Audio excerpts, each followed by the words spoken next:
Hi, this is Tim of the 1916 Company. Welcome and thanks for logging on. If you love this watch, email me, Team Mosso at the1916company.com for purchase pricing and availability questions concerning this watch.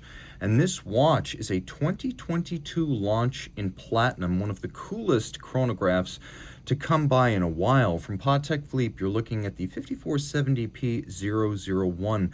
Now, this is a watch with time and a chronograph. There's no minute repeater. There is no split-second function. There's no perpetual calendar. And yet, this watch is the mechanical equal of all of the foregoing. 41 millimeters in diameter in platinum. It's 13 millimeters thick, 50 millimeters from lug to lug. It has a 22 millimeter spacing in between the lugs. What you're looking at is essentially a high-beat Foutrain chronograph system, similar in a lot of ways to Zenith's striking 10th complication, where we have a chronograph that includes a flying seconds hand that covers one circuit of the dial every 12 seconds, breaking each 5-second increment into 10/10ths of a second. So you can actually read with your naked eye the tenths of a second achieved by the 36,000 vibration per hour, 10 beat per second escapement. This may look like a 5370, but it is much more sophisticated. It has a sophisticated look on the wrist. Now, it's a large watch, but it's not a terribly thick watch. I'm going to opine that I probably have the smallest wrist that can wear this. I think 16 centimeters circumference and larger, you can wear this just fine. But you're going to want to look at a smaller watch, maybe a 5170, if your wrist is any smaller than 16. You can see it is flat enough with a concave bezel that it will slip underneath the dress cuff. So, good-looking watch, but on the sporty side of dress watches. And maybe that's a good thing, because it gives you incentive to wear it more often. This may look like a textile, but it's actually a hot stamped textile-like pattern on a dark blue calf skin with a contrasting red stitch. There's a little bit of bolstering to give it some volume, stuffing that is. We got the contrasting red stitch and that on both sides, a folded edge, calfskin on the bottom. It is a Patek Philippe strap in very good condition. You can see the pull tab spring bars used to pop the strap off the case without a tool. Then we have the folding clasp in platinum to match the watch. You can see what's inside. And you'll also see the Calatrava cross, which is the logo of the manufacturer. You'll also find it on the crown. We have this little radial spring that allows this to snap together and actually give you quite a bit of purchase and security.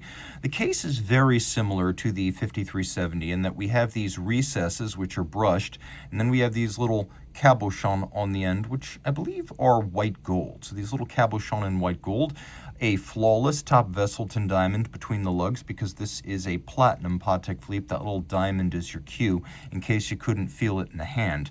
We will take a quick look at just how much mass this watch has, because I know people always want to know, especially when you're looking at a $500,000 platinum chronograph. It's natural to ask, what does that feel like? And I'll take my hands off the table here. What it feels like is 140.74 grams, in spite of being a strap watch. So very impressive and meaty.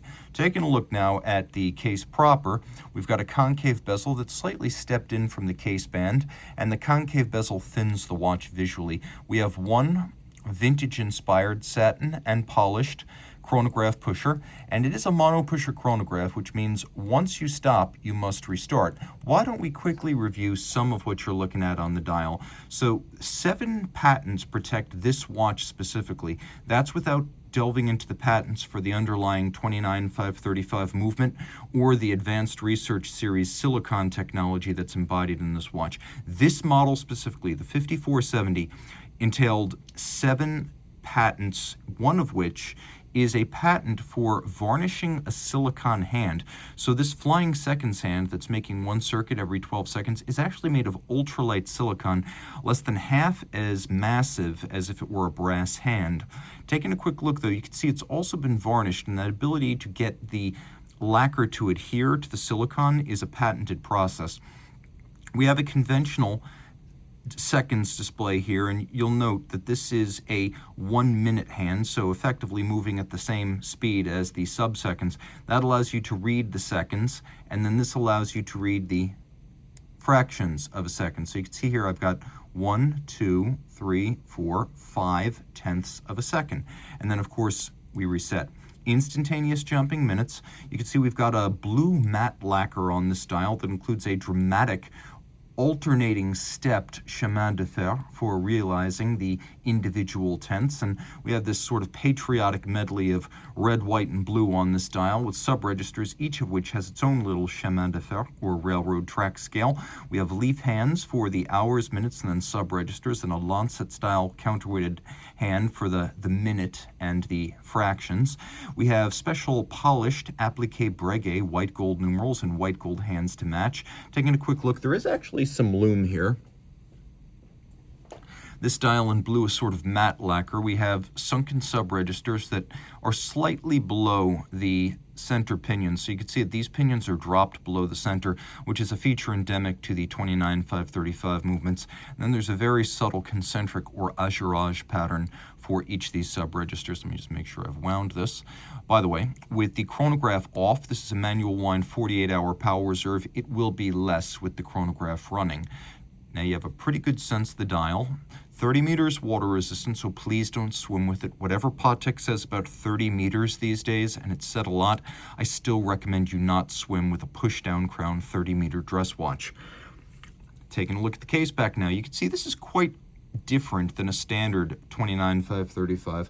So this is the CH 29-535 PS for Petit Second 1/10 for the 1/10 of a second.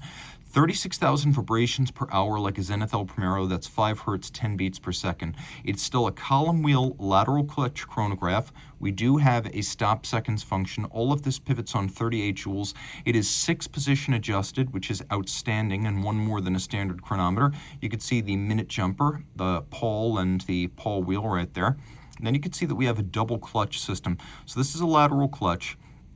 And on 2 levels, we have engagement. So we've got engagement to drive the 1/10 of a second, foudroyant, and then we've got the center 1 minute hand. So 2 different clutches on one lateral clutch structure, which you can see in motion right here.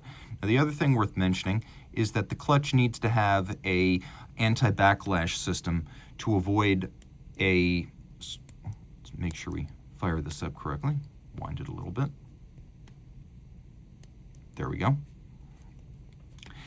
An anti-backlash feature so that if there is a shock, these 2 rather quick-moving hands don't jolt forward or backward, so they're actually braced against shock. And that's one of the patented elements here.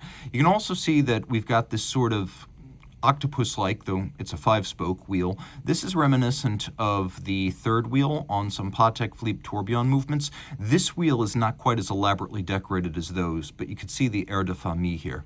Also important to note is that we've got all of the advanced research technologies from the 5520, 5530, 5540, and 5550, which is to say, and we're gonna hack things just one more time. You could see that we've got a Gyromax SI balance, which is the most elusive, the rarest piece of the advanced research technologies. So we've got the Oscillomax system, which is the whole assembly, Spiromax anti-magnetic silicon hairspring, Gyromax SI non-annular yoke-style silicon and gold balance, and then we have the Pulsamax unlubricated silicon escapement with the anchor and the escape wheel. So all these things in tandem are Oscillomax. What's interesting is that this balance is designed to maximize mass in the rim, minimize the impact of aerodynamic drag and temperature change on timing. And it uses 99.9% pure gold masses, the highest level of purity you'll see of gold in just about any watchmaking application. And it's still a free-sprung balance architecture because you can see we have these eccentric masses that allow the timing of the watch to be altered by moving them subtly. It's a more shock-resistant and a more precise system. The silicon hairspring also is quite impressive because not only is it anti-magnetic, but because of the unique way it can be profiled with deep reactive ion etching, it also breathes concentrically like an overcoil. And so it has that quality of keeping consistent time in any physical position. The column wheel feel here is quite crisp and solid. I would describe it as in its way, a sort of Patek Philippe answer to Longa. And Longa has a very light action on the L951 and 952, the dotograph calibers. This is a more robust feel. It's sharper, it's heavier, it's harder. It's just as crisp, but it requires more effort, but the feedback is the payoff. It has a little bit more sharpness and a snap to it, whereas the Longa system is almost feather light. So in terms of the feel, you could choose which one you prefer. I'm just saying that if you like a sharp chronograph feel, think Rolex Daytona, Breitling B-01, Zenith El Primero, this is going to be more up your alley. A deeply impressive movement with exceptional depth. You can see that the clutch and all of the chronograph parts are steel, brushed on their top generally, though the column wheel is black polished, and then beveled on their sides. The bridges are rhodium-plated brass. They're striped on their tops and beveled on their sides. We also have beveling for the screw and jewel sinks. We have engine turning on the base plate. You can see that we've got engine turning on some of the substructures. You can see these bridges also feature perlage. All screw heads are mirror polished with chamfered slots in circumference. And then we've got satination on the wheels, which you can see when we get a little bit closer. And everything right down to the linear springs done beautifully. There's even a system that allows the barrel arbor to be a little bit smaller so that the mainspring in the barrel can be a little bit bigger to provide an adequate power reserve. And this watch is actually guaranteed accurate to no worse than -1 + 2 seconds per 24 hours, all of which say there is a lot to love. The movement is 29.6 millimeters, so it's a properly sized large diameter movement for this technically audacious and plus-sized dress sports chronograph. And if that sounds like a contradiction, dress sports chronograph, it is on the sporty side of dress watches, and I think between the color, the complication, and the white metal case, that's sort of undeniable. So reach out to Team Mosso at the1916company.com for purchase and pricing details.